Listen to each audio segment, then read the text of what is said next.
Yeah, that's how tall my family is. That's that Vikings. Vikings are tall. Alhamdulillah. Can y'all see on YouTube and hear? Because I'm setting it up too while they come in too. Can y'all hear and see? Margaret? Test, test, test, test, test. And can yes, we can. Okay, good. How's this? Should we bring this up a little bit? Oh, now they can see that good. Yeah, we can see that good today, this time. MashaAllah. Okay, good. Great, great. Okay, you can start whenever you're ready because MashaAllah, it's clear. Alhamdulillah. All right, Assalamu alaikum, everyone. This is my son, Abdur Rahman. My name we chose. His name's on his birth certificate and passport. So what we're going to do today, he's here to demonstrate some of the primitive reflexes we talked about last week. When we talk about autism, and we briefly mentioned it when we discussed anxiety before, we did right hemisphere and left hemisphere anxiety.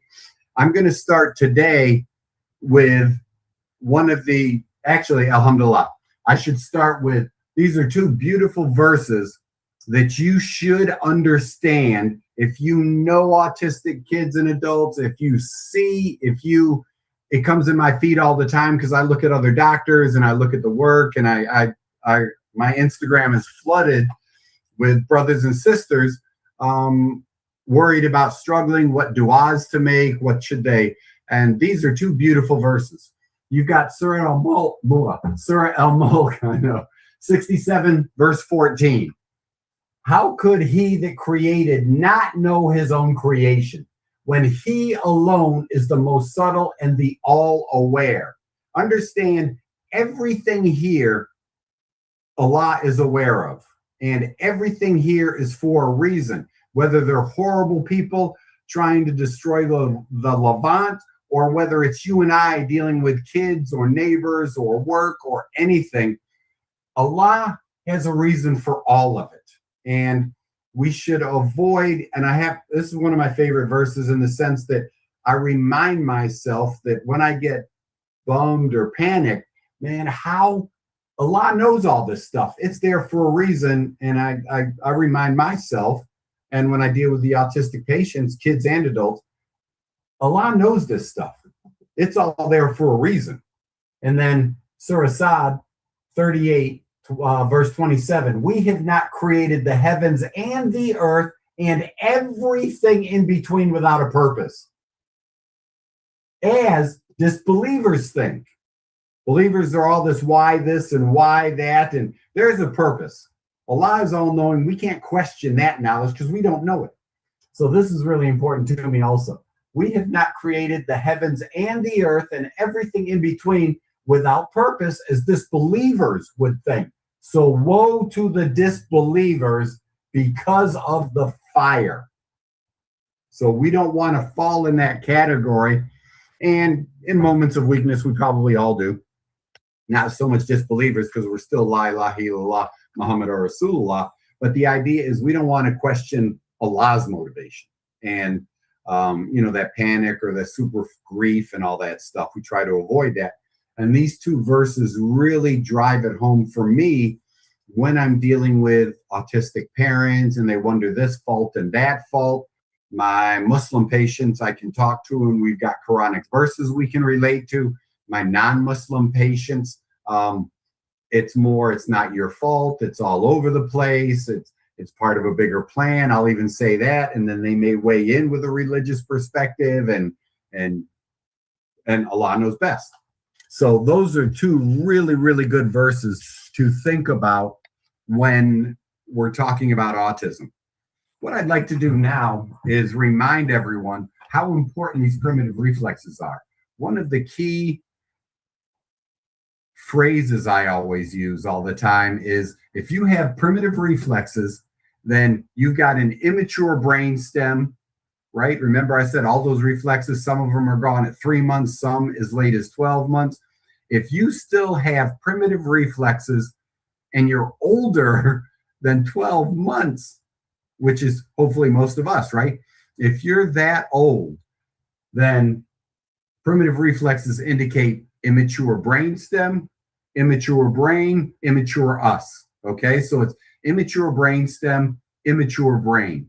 So that's why it's so important, whether you're a young child. I think my youngest is 4 right now, 4, and our oldest patient here is now, he's actually 23, graduated from high school, couldn't read or write, couldn't even hardly talk. He's been receiving care with the Malillo method stuff, and he is, after a year of care, he is actually talking, and he got hired. He starts a job at the hospital over here in Melbourne in August. So imagine, graduate from high school, couldn't read and write, super, super autistic, really couldn't communicate very well. Now he's actually doing so well, he's got a job. Even at 21 or 4, I think he's actually 24. So a year's worth of care, alhamdulillah, got him up to where he is working. So it, like I said, it does work with adults also. The first reflex, and a lot of you have this, this is something my kids and I trained out of each other when they were growing up. The Morose reflex. This is also called the startle reflex. Okay? And yeah, right. We're horrible for this stuff. God forbid you were one of the kids' high school friends, and I didn't do this, but I wanted to. No, we actually, they'd have a friend come into the house and there's a closet hallway, and they tell me so-and-so's coming over and encourage me to hide in the closet. And it's just like this wide in the hallway. So you'd hear the door open up, and we'd always make it so that these guys would pre-plan. Either their friend would go by first and we'd know, or they'd go by first and then I'd go out right after them. Oh my gosh, we were horrible. It was horrible. But we used to do it all the time, and I apologize to all of them now. But a Morose reflex, these guys are high school kids. This is a baby reflex, training muscles to respond to surprises. And that's why babies, everything comes up front. As an adult, it shouldn't come up front. It should go to where it's needed most. As a baby, reflexes are like the base program in your computer, and then you load stuff on it. If you've got too much stuff down there still running in the background, it eats up energy, and the rest of the computer can't work right. So that's what happens. You can think about that with primitive reflexes. If they're still active, they're denying information and denying energy to the adult brain now. And this won't function as well. That's why we live in primitive reflexes here. That is one of our biggest measuring stones, is primitive reflexes. Everybody gets a primitive reflex test. We check 10. I'm only showing you a big 5, and I'll explain each one of them. Morose reflex. So if you'll spin that way, you don't have to turn your chair if you'll just spin that way. Now, what happens with a Morose and a normal reflex? He will not respond. I mean, he's got three older siblings than me. Fear reflex is kind of trained out of him. Okay, so we're talking, and I'll be talking to the kids, and I usually do this later in the exam, because if we're getting along with little kids, I don't want the first test to be a startle reflex, right? So he knows what I'm going to do, so it shouldn't happen. So he'll demonstrate a normal, no response, and there we are. Or I'll, hey, and there's no response. A Morose, and you can be startled and react a certain way, but a Morose, you'll see if I'm behind him and I startle him, he shouldn't go this way. And yeah, your shoulders can come up, but this shouldn't happen because the action is behind him, isn't it? So now you'll see what a real fast Morose looks like. I'll give him a loud clap, and you'll see a Morose. There. Now, how is that going to protect him if I'm behind him? And this is hugely important for adults. I saw a video, a friend of mine, another doctor, and what happened was, this was a female college athlete. She's playing basketball, and she still had a Morose. This is why it's so important, especially as we age. She got bumped on the court. Imagine Division I basketball player a big girl, it's one of the 6-footers. So she gets bumped. Somebody, I guess, as they went by her, she went to step, they bumped her and clipped a leg, like as I'm cutting behind them, and she got bumped and started to fall backwards. And imagine, Division I athlete, most athletes, that hand goes, just like that. That hand goes backwards. Both of them go back to catch yourself, to roll, to whatever. When she got bumped and started to fall, and I do that sometimes with patients, I'll yank this way and the hand should come back. Hers went what? Like that. So imagine he's falling backwards at 6'5", and this girl was over 6 feet, and her hands are up here like this. And of course, she tensed up, so she didn't even try to roll out of it. The girl, concussion, and weeks later, she still had concussive symptoms. She had headaches, she had vision issues, she couldn't go to class, and this is a college student. So it's really important, no morose. And as we age, there's some decrease in function maybe. It doesn't have to be, but it could be. So your reflexes can come back. So imagine you stumble, you trip and fall, and your hands go in the wrong direction because your startle reflex can return. That's why I check them after traffic accidents or injuries. I want to make sure that you can catch yourself as you go down, or if you're going sideways, you go in and roll the right way and respond. A morose reflex doesn't allow that to happen. So one of the big things we check, and a lot of adults, and now they're adults, they demonstrate a morose reflex. And that should be gone before you're a year old.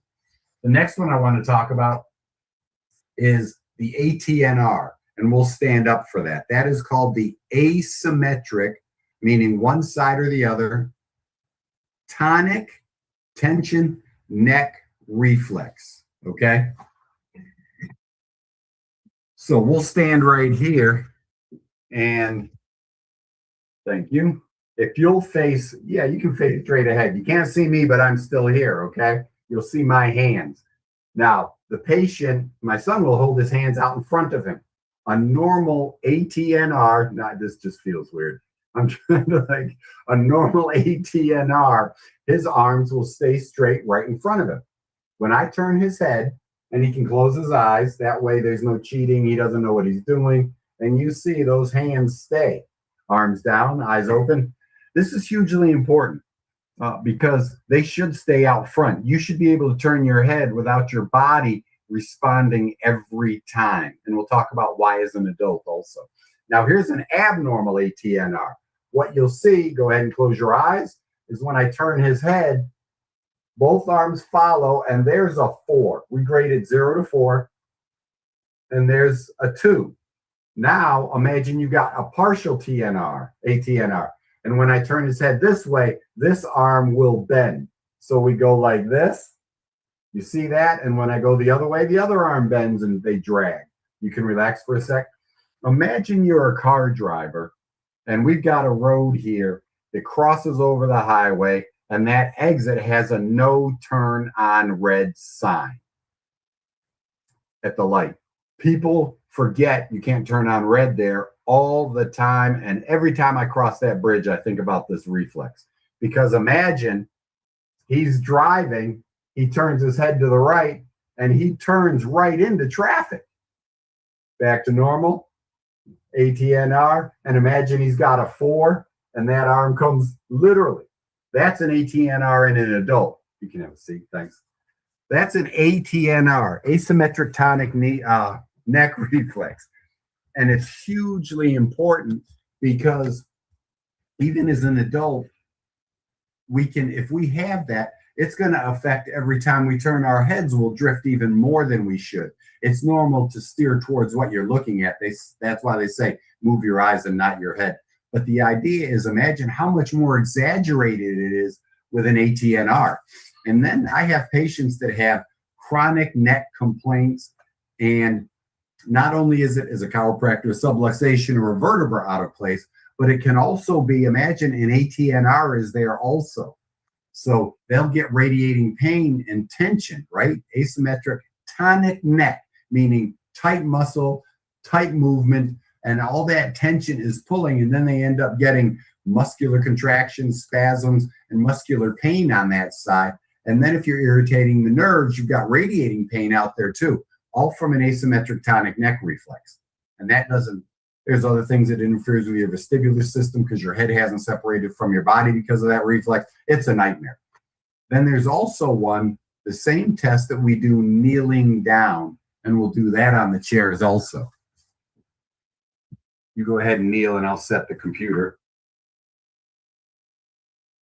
Everybody can see. Let's go to his arms right here. I'll slide it back so that we get the head also. Now you can see his elbows. The same thing we did a moment ago. His arms will be straight. The head is straight, looking down. His back is relaxed. And then we turn, no flexion. We turn, no flexion. Now I turn, I'll go this way, and that back arm bends. That back arm bends, and then we do a bunch of them because then you'll see it bend more and more and more, and I'll put a little pressure. You can come up. That's an ATNR kneeling. Yep. Two huge tests, and I'm going to give you the reflex, the exercises to get rid of these also. So not only will you be able to find them, but we'll give you something to deal with them also. The next one, and the ATNR kneeling, hugely important because as a baby, if they get past 1 year old and they have problems crawling, you need to be able to separate your head movement from your body movement because as you crawl, you don't want to have the head going with the body. The head should be able to stay up as the baby's moving, if that makes sense to you. For the parents out there, we see our kids crawling and the head should be able to stay straight regardless of what the arm movement is, or if the head turns to look at something, the opposite arm shouldn't fall out as they're going. That helps, that ATNR, if it's to make sure it's not there. If it's not there, normal.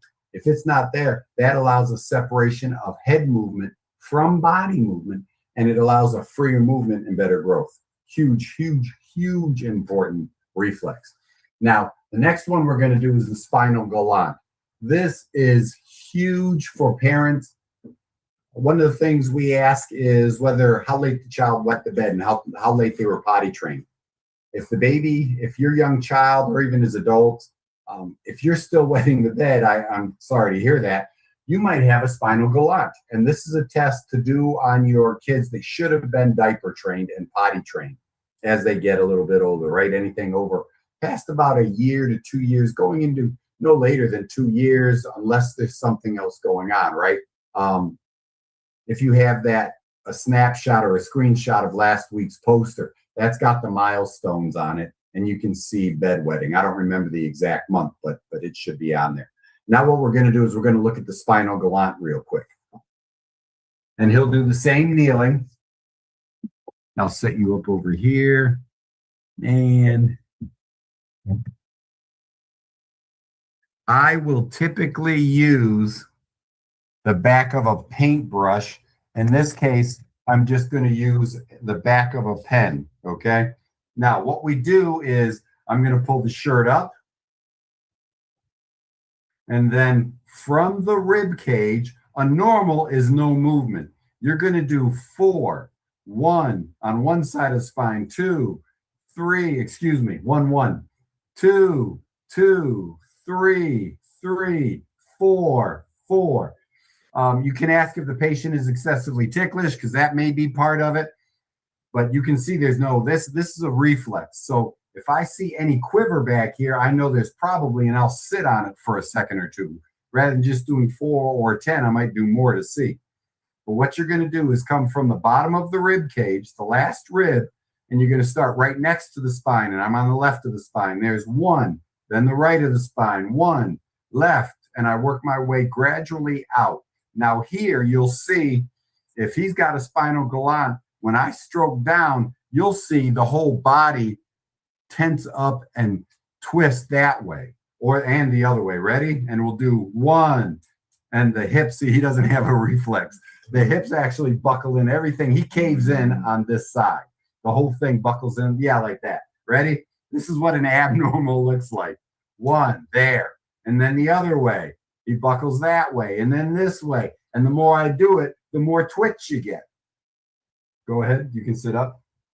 This is hugely important because imagine if you're past a year old and you still have a spinal galant and you're sitting in school and you're the kid that can't sit still, or your child is the kid that can't sit still. These are the kids that actually the shirt rubs their lower back. They're not even aware of it. We used to have shirt tags up here. Remember that growing up? And then Haynes made a big move. I think it was Haynes did it first. They actually cut the tag out and they put the stamp in there. That was a brilliant move because whenever my mother bought us shirts, I'd always cut the tag out right away. And as a little kid, I wasn't good at it. There were times when I cut a hole in the collar and she'd get mad because like on day one, I got a hole in my shirt. And then she'd make me wear it because she had just bought it. And then I'd be very careful cutting them all the time. But I used to have to cut those tags out. And then I'd literally spend time trimming it because I just couldn't handle the rub.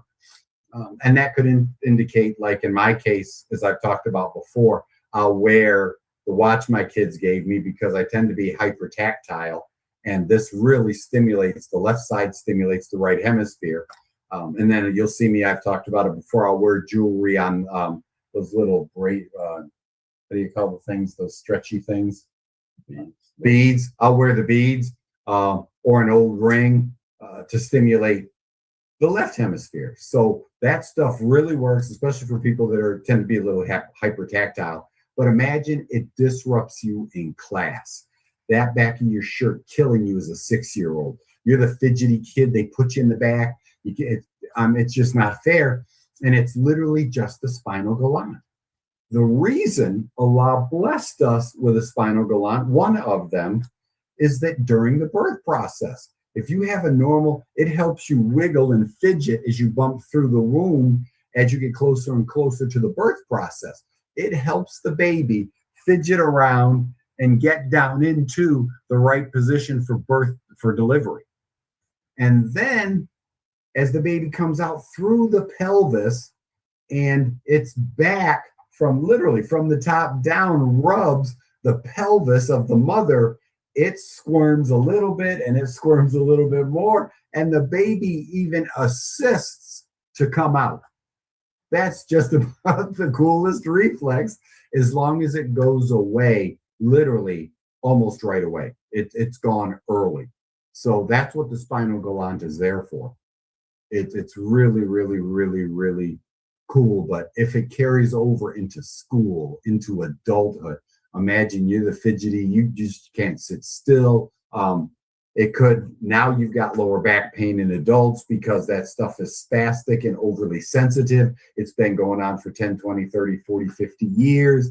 I check for those also with adults a lot of times with chronic lower back pain that they thought they might even describe. My back always hurt. There might have been a spinal galant, literally a spinal galant, all the way through into adulthood. And that's a real easy thing to get rid of, and we'll show you that in a few minutes also. The next one I wanted to show was the palmar grasp. And again, that's very similar to the Babinski. What you'll see is I'll take the patient and it's typically palm up, but this way you can see it, okay? It's typically palm up, and I'll draw an X in his hand. What normal adults have is literally no movement at all. No movement at all. I'll even apply a little pressure. Remember newborns, the minute you put your finger in, they grab it? That's a palmar grasp. Now, as an adult, it shouldn't happen. Done deal. Unless it's the car keys. And then two hands might grab. All right. He's got his own car. Wow. And a job. My guy. But imagine as an adult, or picture yourself in high school, right? If I do this and those fingers start to close down at all and quiver in like this, they shouldn't move. You saw they didn't move a minute ago. Imagine I draw the X and they close down. How easy is it for you to write when you're trying to hold your pen and it touches your palm? You see these kids grab silverware, you see when people write, they'll hold it real rough. That's a palmar grasp reflex. The way to get that out, like in his case, if he had one, I'd say, give me resistance. He'll open his hand as hard as he can and resist this X. I'm not doing it right because it's a weird angle for me, but there should be, I'm trying to draw an X here. So, and we'll do that 20 times on the affected side because he may not have it over there, but it does have it over here. You can relax. So imagine you got a palmar grasp as an adult, terrible handwriting. It literally, you can't grasp things correctly because you've got this baby reflex that should have been gone literally at a year. If that hand quivers in at all, it's still there. And after severe neck trauma or concussions with patients, with athletes or car accidents, I run through my my primitive reflexes. I'll run through those primitive reflexes because your brain will regress and go backwards due to trauma and jump on some automatic reflexes again. You don't want, and imagine if you have an ATNR on this side and you have a palmar grasp, how much tension is going to be on this half of the body? And then I'll see patients, some of my autistic kids, they'll literally, all their reflexes are on one side. How hard is it to live life if you've got a spinal galant, you're wetting the bed, you can't sit still, you've got an ATNR, every time you move, it disrupts your function. And then your hands, you're holding things like you grab like this rather than just fine motor control. This is large motor. This is fine motor, okay? And a huge difference. And if it's a palmar grasp, it's going to disrupt other detailed movement. When we have hand problems, that area of your brain is real close to mouth. So you literally could have a kid that has poor verbal skills, poor pronunciation, some really interesting connected that people don't put together connections with problems. And it would all be, in this case, if it was all left-sided, it would be right hemisphere. Now, the final reflex is Babinski. Most people know what a Babinski is, or a lot of people do.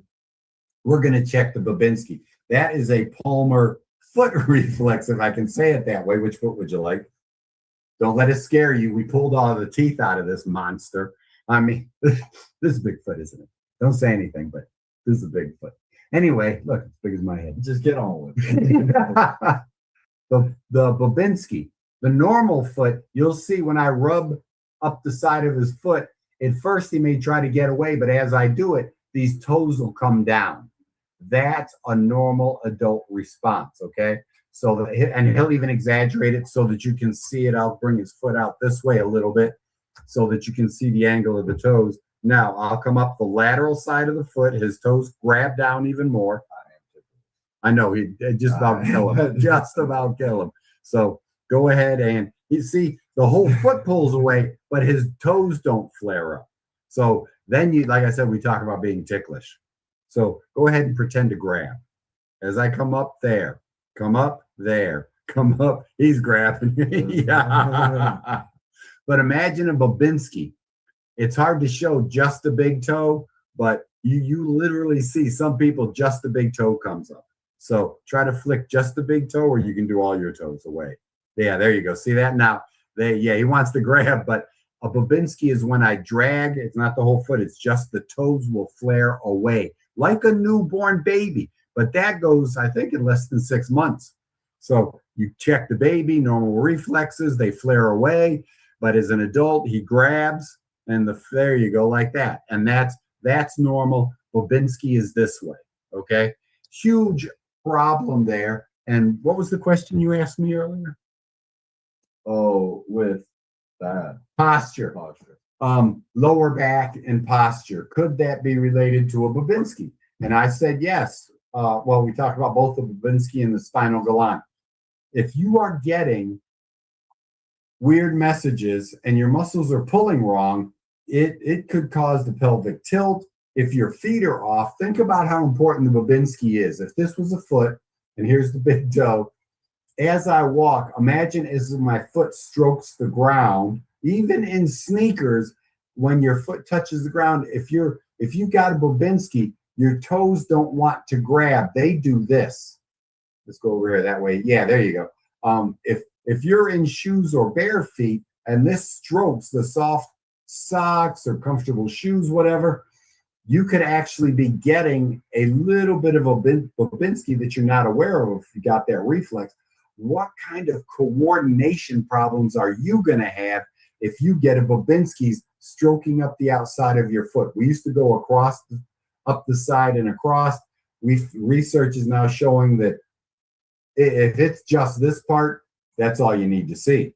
So we go up, we put a little pressure, we go up, put a little pressure. If you see the toes flare away, you've got Babinski, and that's going to change the way your whole leg moves. You could develop ankle problems. Even if you're athletic, you could develop an Achilles because the muscles don't want to pull right. The wrong messages are getting to your head. Your feet are trying to get away while you're sprinting down the track, while you're running down the court, while all that stuff is happening.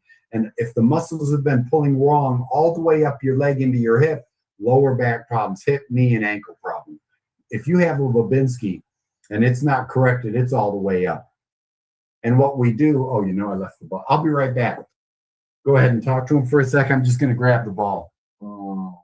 He's a great guy. Smart man.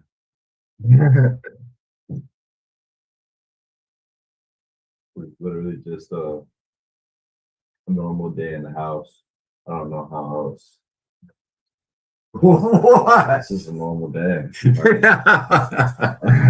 So this is a tennis ball. I don't care what kind of ball as long as it's fuzzy. Okay. Imagine the palmar grasp reflex, right? So what you do is with my younger kids right now, one of my 4-year-old actually, we were doing it yesterday, his last visit and today.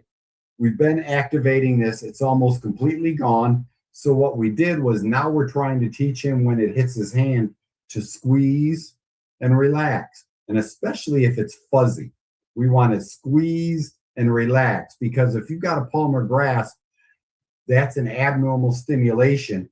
He doesn't like grabbing things. We try to get him onto the pull-up bar. He hates closing his hands around a pull-up bar.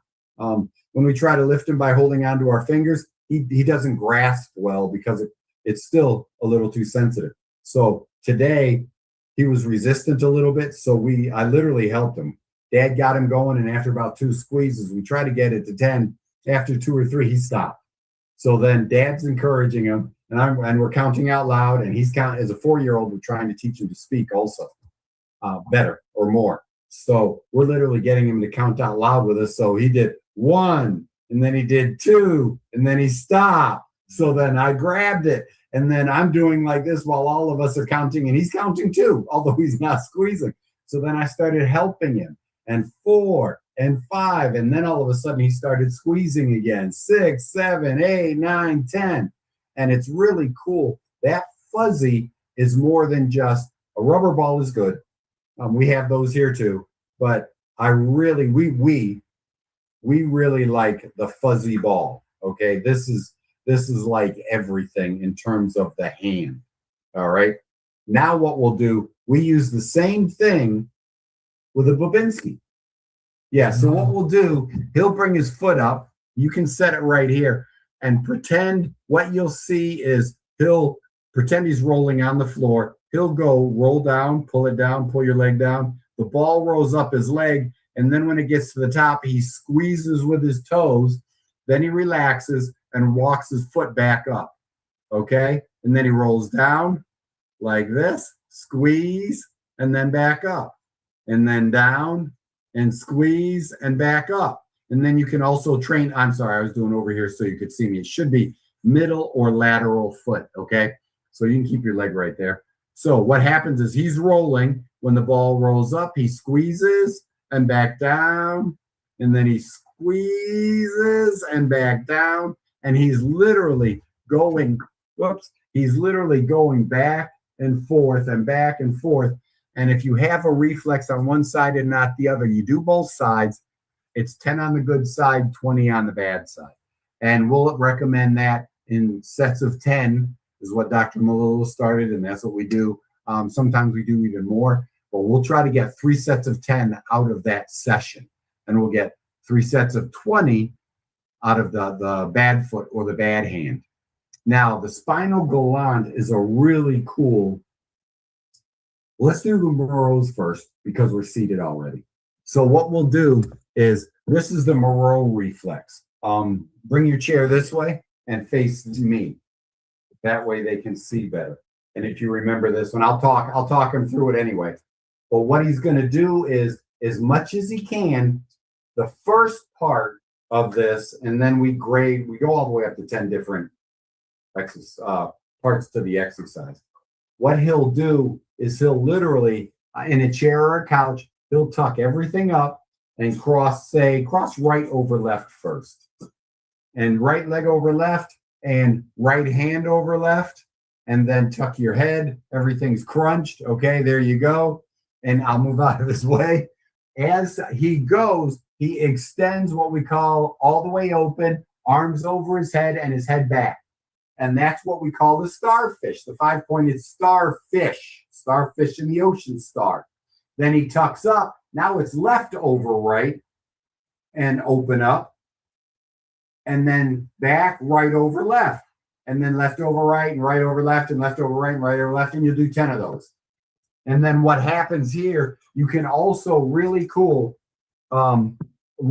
exercise. Simple for those of you that grew up north like we did. I did. He did. He's born and raised down here in Florida. They literally, we used to lay out in the snow and create snow angels, didn't we? And what you do is you are literally spinal galant, right? You're stimulating your lower back in your winter jacket, in your long underwear, in a shirt, and rubbing on the snow. You're literally doing a spinal galant. So you can literally have them lie. I prefer, if you have hardwood floors, I prefer to have them do it on the carpet or on the bed. Okay, something that is actually rubbing their backs while they move. All right, and then you graduate into really cool exercise. I think this is level 9 and 10, and all you do is double the numbers. What you're going to do is, why don't you do this? I know we didn't talk about this yet. It's called walking to a stand up. You can face the camera. Now, what you're going to do, step forward a tiny bit. Okay, now what he does is he does a full squat and bend down, arms cross over, head down, and then what he's going to do is go into a standing starfish, head extended, with a little bit of a jump. Go. Yes. And then back down and switch hands over, head down, lead with the head, go into extension and up. And that's level 9 and 10. Thanks. Because what we want to do is, as they get better with these primitive reflexes, that's why we live in primitive reflexes here. There are so many exercises. Actually, we could probably do an exercise class with just primitive reflexes. It's really like that one. Imagine we've got squat thrust versions on other primitive reflexes. Think about what he's doing there. Now, once you start moving up into 6, 7, 8, 9, and 10, we're doing movement activities. So now you're training in the brain to make a decision. You're using the cerebellum and your balance centers, your vestibular centers. You're tying everything together to do that whole bending, jump up, squat thing, the squat, jump up with the head extension part. And that's the same thing for the first spinal galant exercise, right? So that's really, we graduate right up into physical exercises for these kids. We also include their age. Like my 4-year-old, we won't be teaching him starfish jump squats. That's not what we teach a 4-year-old, who's about to turn 5 actually. But that's not what we teach. That's a level 10, 9 and 10. If a kid graduates and goes that high, but that's usually our 14 to adult kids and even adults too. That's what we do with them. The younger the kids, the less demand, but they get physical. My 4-year-old, his father finally got him to do a wheelbarrow, remember? And he's holding his son's legs straight out, developing a core, and he's using his hands separate. It took us the first 3 weeks of his care plan. He still was crawling on his forearms. And that's something that you should be doing between, I think it's once they roll over, it's about 6 months, I think, 5 months. You should be doing a commando crawl. Then you get up and you do the cross crawl we've talked about before. Imagine this kid at 4 years old was still commando crawling during the wheelbarrow. Then when we did get him onto his hands, all he did was slide them. He wouldn't pick them up. Now he's doing a wheelbarrow like nobody's business. He is literally moving up to being 4 years old and 5 years old. And that's how we can grade him too. It's so cool with what we do here. And that's why primitive reflexes are literally so important for adults and kids. And the older the kid is, or the adult even, the longer it takes. But I got to tell you, we've had some adults improve really quickly because we can talk them into it also. You know, they got a proper understanding of the language, and we can move into it and make some big demands because they've been adapting so long that when we correct the primitive reflexes and teach them correct movement, it's like night and day. It's really cool because one day it'll be a struggle and you'll think, holy cow, and then the next day they come in and kill it. I've got another 12-year-old we started just a few days ago. Oh my gosh, he had so many primitive reflexes. And then today, literally the 4 big ones that he had, not these, but and a couple of these were there, but they're almost all 0 now. He had 6, a couple of them were lower and they disappeared almost first day or two. Today, all of his primitive reflexes are almost 0. And today's Thursday, we started Monday. Literally started Monday. So it's really cool. I got to tell you, working with autistic kids is truly a blessing. I mean, it's literally Allah knows best. And that's one of those things for you guys to remember also when we talk about Islam. We've got to remember that your rizq isn't always in money. And it's literally like Sister Layla giving us the opportunity to share knowledge. My son will tell you, maybe not in front of me, but they don't. But the idea is it's not all about money. I have never been the richest guy they knew by any means, right? But the idea is I love studying as an adult. I wish I would have started sooner. I got to tell you, if you got any children out there, start learning now because I'm still studying all the time because I feel like I missed out on stuff.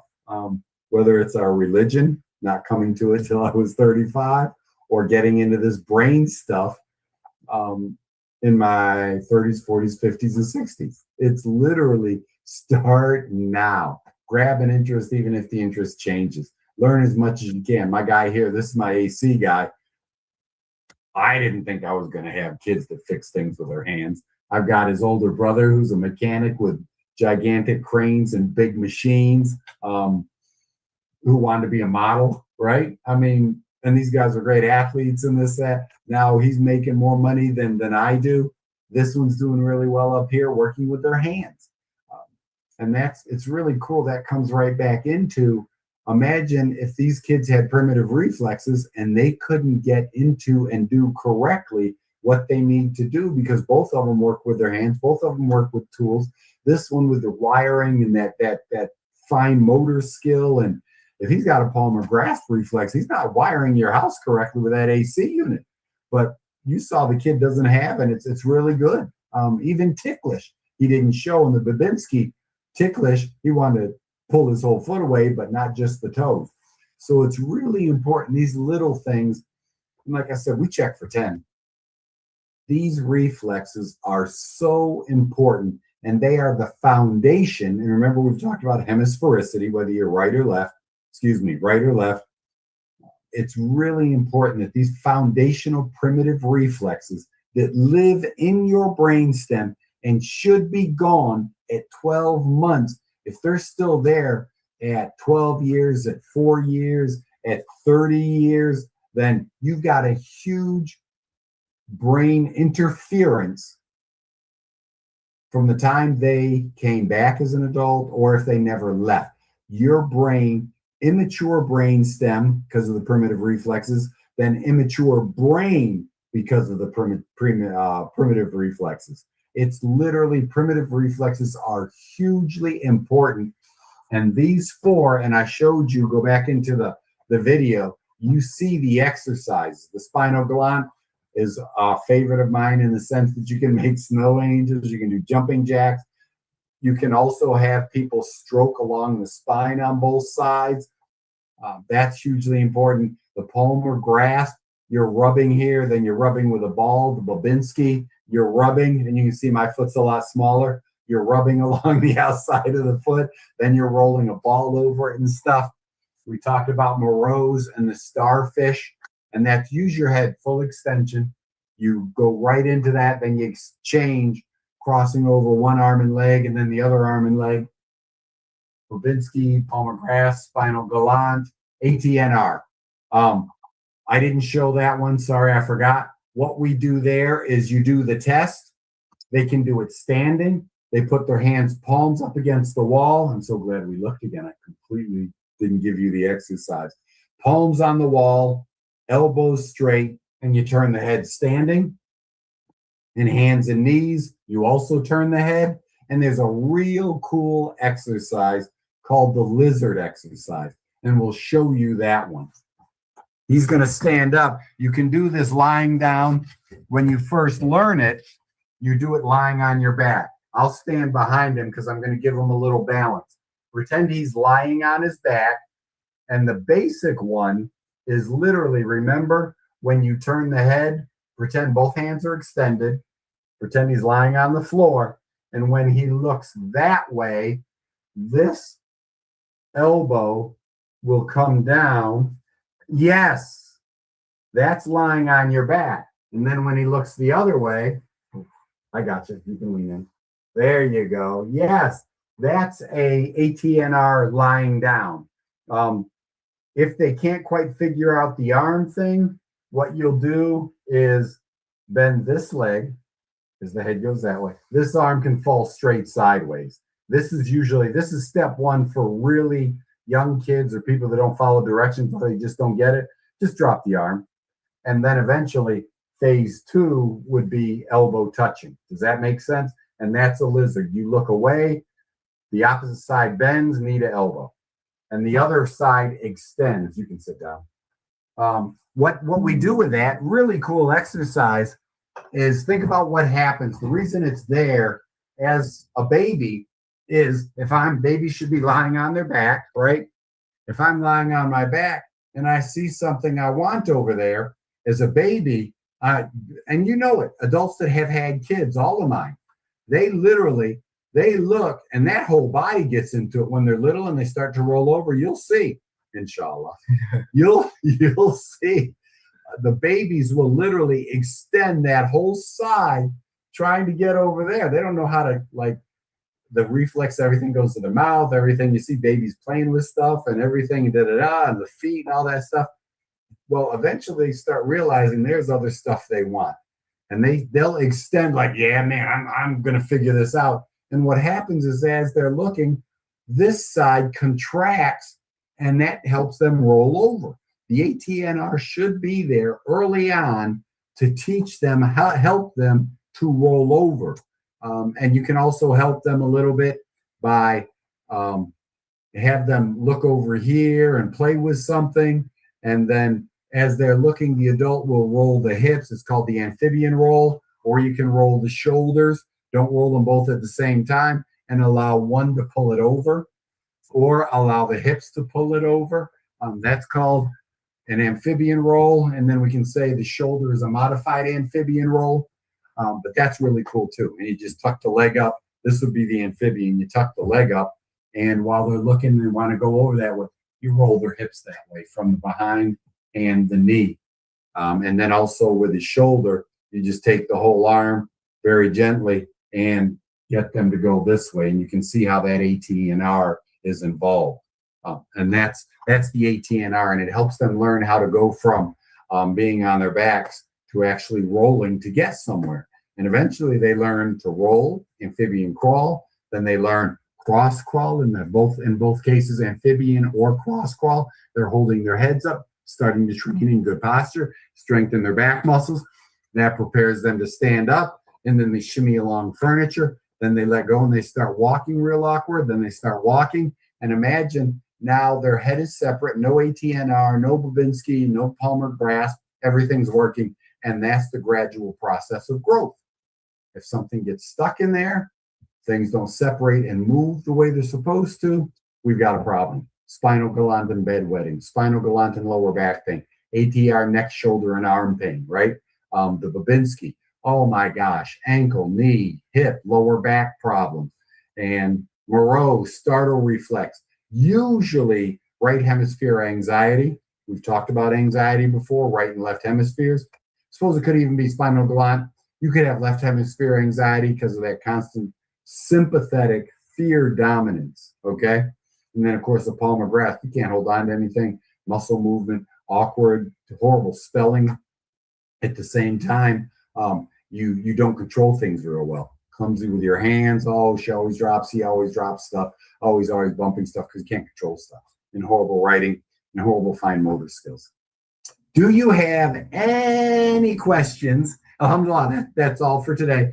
What we'll do is we'll move up the brain stem into the brain in the next class, and we will talk about different tests for each lobe and different treatments we can do. If anyone has any questions, sister, if they've typed anything in, feel free to ask anything from last week, even if you have questions generally about the brain or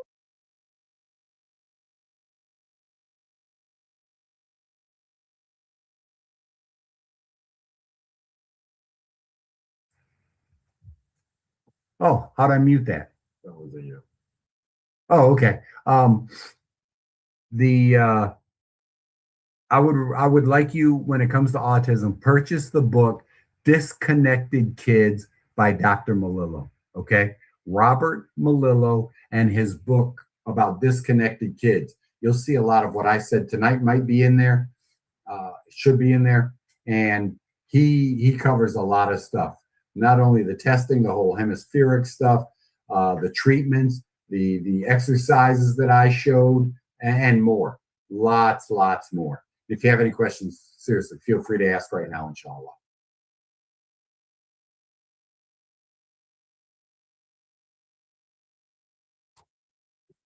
Sister Sabrina, assalamu alaikum. No questions?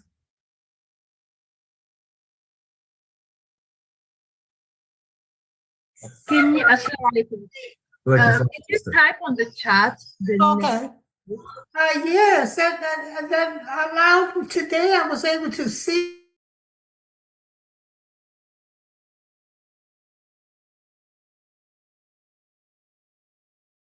And I thought the link. Doesn't it?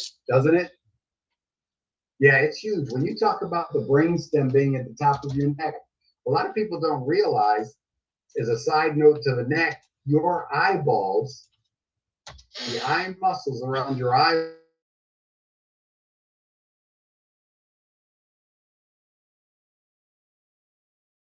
What happens is, as your brain starts to grow, your eyeballs are actually nerve tissue or more nerve than they are anything else.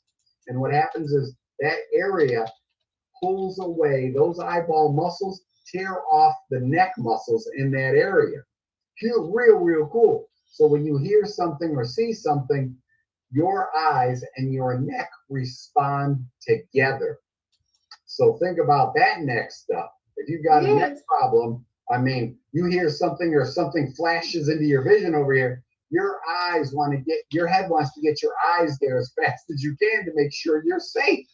So the eyes, the head, the neck, how important is the neck in all of this, right? Yes, and remember I told you I noticed that one side of my head was hurting more. Yes. And that eye, that right eye, it was hurting too. Oh, there's no way. Yeah, that all could be tied together, couldn't it, based on what we've just been talking about? Yes, not real bad, but just enough for me to notice it. Man, it's a shame you're not down here in Melbourne. Really, huh? Yeah, we'd have a good time. It's amazing. It really is. I turned on the chat. Did anyone have any typing to anything? Okay, good. Absolutely. So like I said, next week what we'll do is we will move up off the brain stem, up into the brain, and we'll start talking about a little bit about hemisphericity, I don't want to bore anyone because we spent a lot of time on that this past year. And if you have any questions, feel free to ask while I'm talking, type it in, or at least I'll answer them at the end, right? There's We'll one cover question here. Okay. One of the sisters asking about, what if you got a person that's 14 years old and still wetting in the bed? Man, check that spinal galant. Immediately check that. If he's still got a spinal galant, then that could be all of it. Because what happens is the nervous system is so fired up down there with, like I was demonstrating with my son, start at the ribs, right next to his spine. You can even drag a finger. I prefer a pencil, the eraser side of it at home. Just drag, or the soft end, the thicker end of a butter knife. Literally, just stimulate along the spine, then move away from the spine with each stroke. And if he twitches one way or the other, that's a spinal galant, and he is not, those nerves are so excited that they're not controlling everything down there correctly. And when they go to bed at night, his brain relaxes and his brain stops paying attention to avoiding peeing. Does that make sense? So the subconscious isn't allowed to take over because the spinal galant is still there, if I can say subconscious. The not conscious thought part. As long as he's awake, he's not wetting. But then the minute he relaxes, he hasn't trained it in, because the spine, we have that here. The spinal galant, if it's still active, they can bed wet for a long time. I'm not lying. Into their teens, they can bed wet. So you can train the spinal galant out by stimulating that reflex. And you can find it on YouTube also, or look at our video, right? Go to the spinal galant part and you'll find it. And then he can do snow angels on the floor, do jumping jacks all day and all night, and really train it out. It's really, 14-year-olds, absolutely. One of the questions on our test, our intake paperwork, is are they bedwetting, or when did they stop? And almost every patient we have, the younger they are, the more likely they are to still be bedwetting. And most of our teenagers just stopped, or still occasionally, or I should say not even occasionally, frequently will wet their beds. It's the craziest thing, and it could all be rectified by getting rid of the spinal galant reflex. She says so it can be stopped. Oh yeah. I'm telling you, I'm you guys, the stuff that we see change in this office, I'm so glad I'm on my own again, because I couldn't do the work I'm doing now where I was. It just, you didn't want to take the time to do it. And that was life changing too, just giving adjustments and that. But this is like, that getting rid of pain and improving the things the way we did. But man, this dealing with autism, with ADHD, with little, picture you just come in with primitive reflexes and you will appear to be 100% normal. How life-changing would it be to get rid of the ATNR? That way I'm not just adjusting you all the time. Doesn't that make sense? The spinal galant with lower back pain. If you got a spinal galant, I can adjust you till the middle of next year. You'll feel better, but it's going to keep coming back because we didn't deal with the cause yet. So literally, my patients, if they let me, even adults, almost all of my patients are autism and ADHD right now. Though I only have a couple of non-spectrum patients that just come in for adjustments because they know me. And so I only have a couple patients that are only adjustments. But I make sure there's no primitive reflexes. Absolutely. I talk all this stuff with everyone. Okay, another question here. Assalamu alaikum. What's a good starter exercise to do with a 3-year-old who is not verbal and at times burst out into a tantrum? Woo! I got to tell you, that is probably, I would recommend the first thing you do is buy Dr. Malillo's book. Like, it's less than $20. Sometimes it's on sale for as little as $14. Robert Malillo, Disconnected Kids, meaning this isn't working together. The outbursts, the meltdowns, and the verbal skills. What happens is, you've probably, boy or girl, the child, I'll say. The child is probably right hemisphere weak. So what you're going to do is have them do a lot of stuff, like anything. Have them play with their left hand and left foot. I'm not lying. Something as simple as more left-sided body stuff. I know it's not one exercise, but what we're looking at is they probably don't even, this is going to sound weird, and we'll talk about it probably next week, I think. That's more the parietal lobe and the frontal lobe. But as we talk about lobes, ask me again, and I'll explain it more. So what happens is it's real weak over here. This is where it should be. They should be verbal because of this area right here. This area creates the words, but this area of your brain knows where the muscles are to speak the words. So what happens is they are so, the outbursts usually come because they know the words, but they don't know how to communicate, so they get upset. I'm not lying. I mean, upset. Like my 4-year-old, he has started literally to calm down as his verbal skills have come up. But it's really funny because now he's refusing verbally to do stuff without as many meltdowns. It's really like, it's a give and take because now he has the words to tell us what and why and no, and he'll tell us, rather than saying no all the time, he'll say like goodbye, time go, and he didn't put 2 words together. Now he's refusing with time go, and we'll say something like all done. So now when he doesn't want to do something, he'll say all done and run to the corner or something, and then we start playing with him and bring him back in. And like today was classic. He refused almost everything, but he did everything with us. But now he's verbally refusing. Just the opposite there, and the same thing.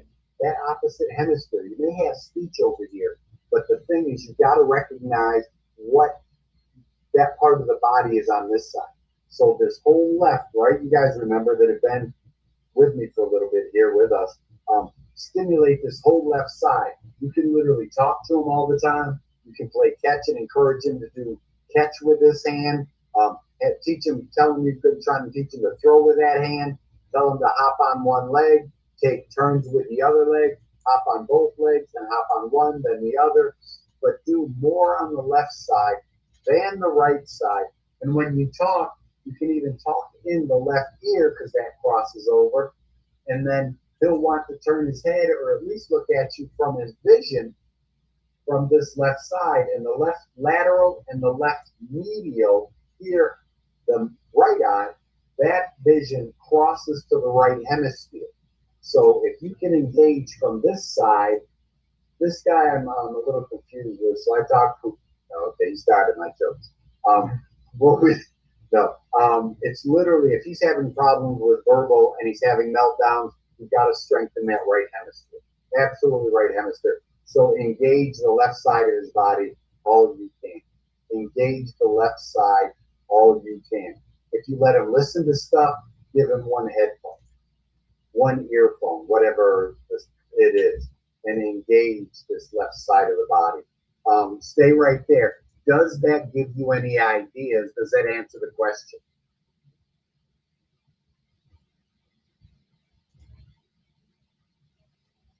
Did she type anything else? She hasn't typed anything else, but I guess okay, so. I guess so. Good. It's literally stimulate the side of the body opposite what I know is probably the side of the weak hemisphere. All this left stimulation. And you could even do tennis ball on the floor, balls on the floor, just like we did for the primitive reflex, even though there's not one there. Get them using that left leg. Get them using the left arm. Make them pick things up and play with things. You demonstrate with the left arm and train them to do it too. It's really, it could be that simple. It could really be that simple. Okay. Any other questions or comments? Any questions? Any questions for Abdurrahman? Make him work, you guys. Yeah. Okay. That's all I have here. Nothing on Zoom. Alhamdulillah. Alhamdulillah. Okay, guys, this was great. Make sure you guys are here next week, and make sure you guys look at the videos when I put them out and share them to all your social media platforms. And inshallah, guys, I'll see you back here at 9:30 for the Mekhasidic Tafsir class. We'll be continuing with the Tafsir of Surah Al-Anfal, inshallah. This was a good class, Dr. McBride. Thank you. So Thank you, inshallah, Shannon. guys, see you back in an hour. Subhanakallahumma wa bihamdika ashhadu an la ilaha illa anta astaghfiruka wa atubu ilaik. Assalamu alaikum, everybody. And thanks for your participation.